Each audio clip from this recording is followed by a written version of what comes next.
been so close to death so many times, that, or at least the potential of death, that I know that I fully depend upon His care and guidance. I know that He has plans for me. I'm not sure what they are at this point in my life, but I am ready for whatever He has in store for me. And I don't have any regrets from the life I've lived, except that maybe I could have done better. Maybe I could have loved people more. Maybe I could have expressed that more.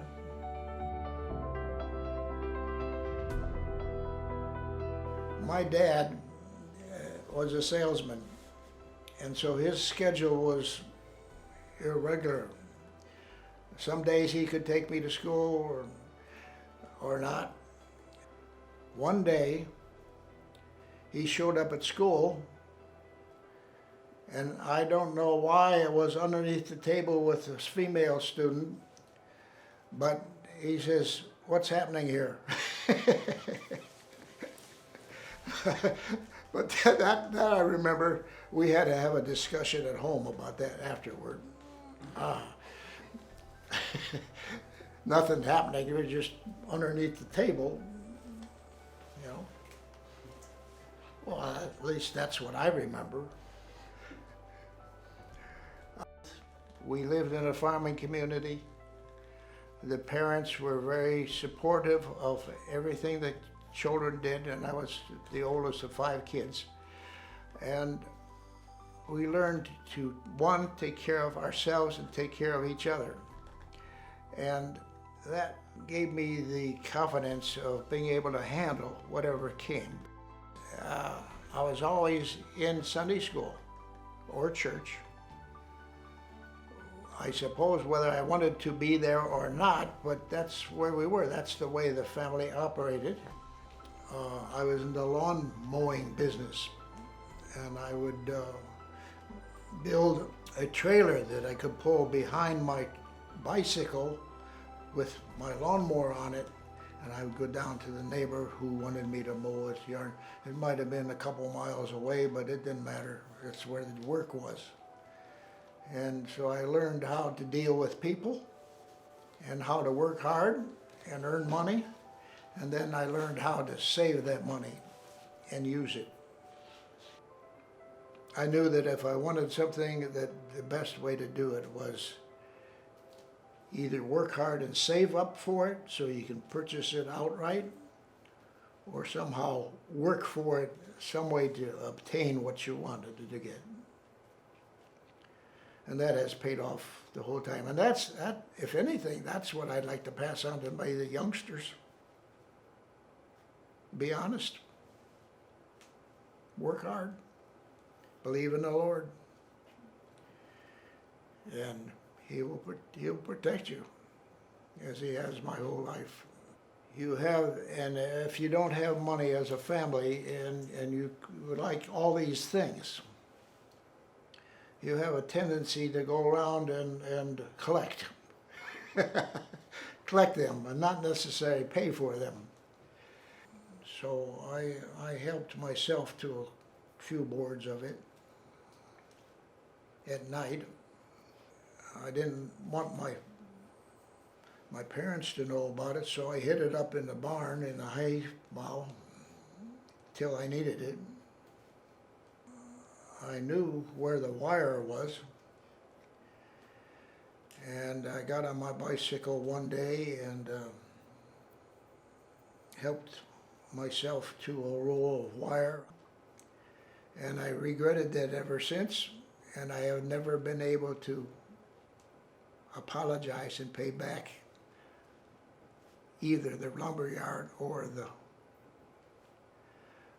hardware store. That bothers me a lot. And so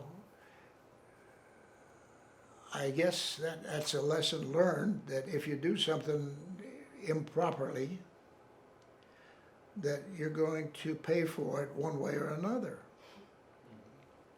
Our family was very closely knit. With the 5 kids, the parents saw that we had everything we needed when we needed it, and learned how to work with each other. And in the process, it meant times where we fought with each other. And we were corrected, disciplined, if you will. But I never forgot the fact that it was in love, and that I had always loved my brother and my sisters. And unfortunately, don't spend as much time with my middle sister, Kathy, who lives in Oklahoma. And I lost my oldest sister a few years ago, unexpectedly. But I want to say to them and their families how much I appreciate the time that we spend together when we do finally get together. Karen became my sweetheart the last basically semester and a half that I was in agriculture school at Ohio University. I said, well, what do you want to do? You want to wait to get married? And she says, no, we're going to get married right now. I gave her a week to get the plans all together, and she did a wonderful job of getting the whole ceremony and everything together. We got married, we got into our little car, and we drove to California. Actually, she was very patient, especially with me.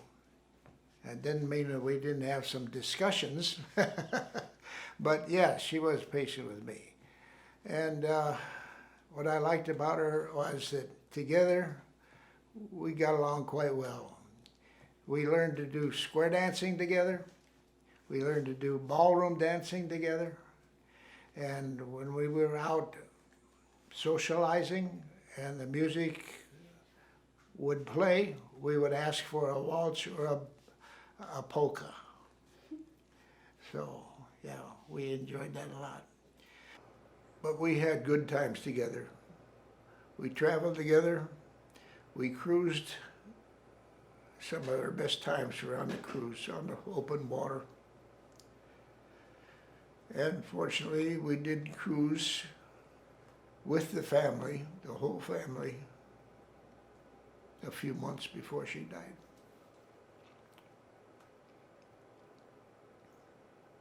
I came out of Vietnam with the feeling that I couldn't take life of anything anymore. Certainly a life of a person. I couldn't even take the life of an animal. Traumatic for me, just the mental set that I had as I came out of Vietnam.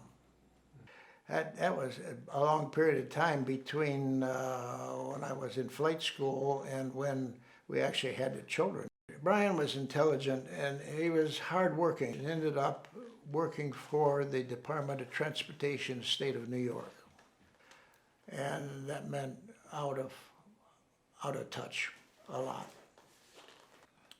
And he died unexpectedly because of a massive heart attack.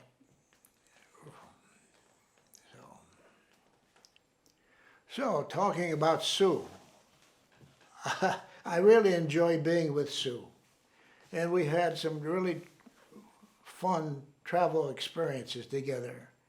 And I'm so proud of her and the way that she has handled herself and the difficulties she's been through. She's doing very well in what she's doing, and she and I support each other quite well. And you know, as many grandchildren as I have, it's really hard to keep up with all of them. Even if I was close, I'm not sure that I would be able to express my concern for each one of them as much as I feel for them.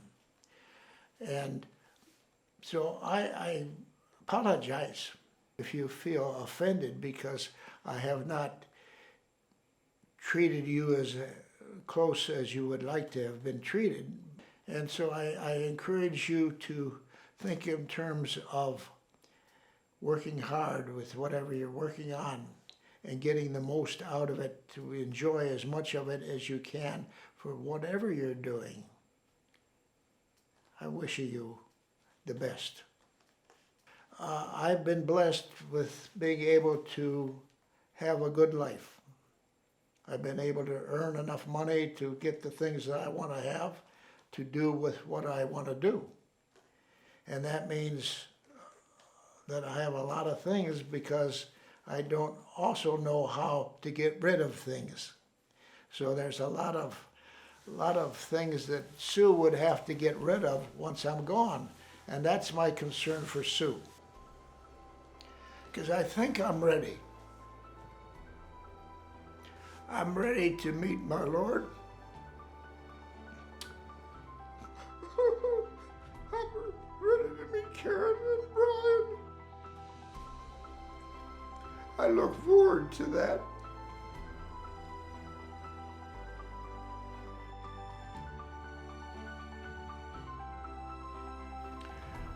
There's too many times during the day and month that I'm not sure what's going to happen next.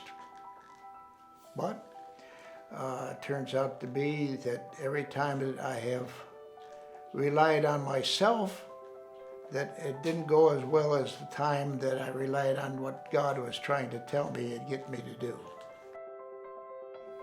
I'm Dave Bellan, and I'm leaving a legacy.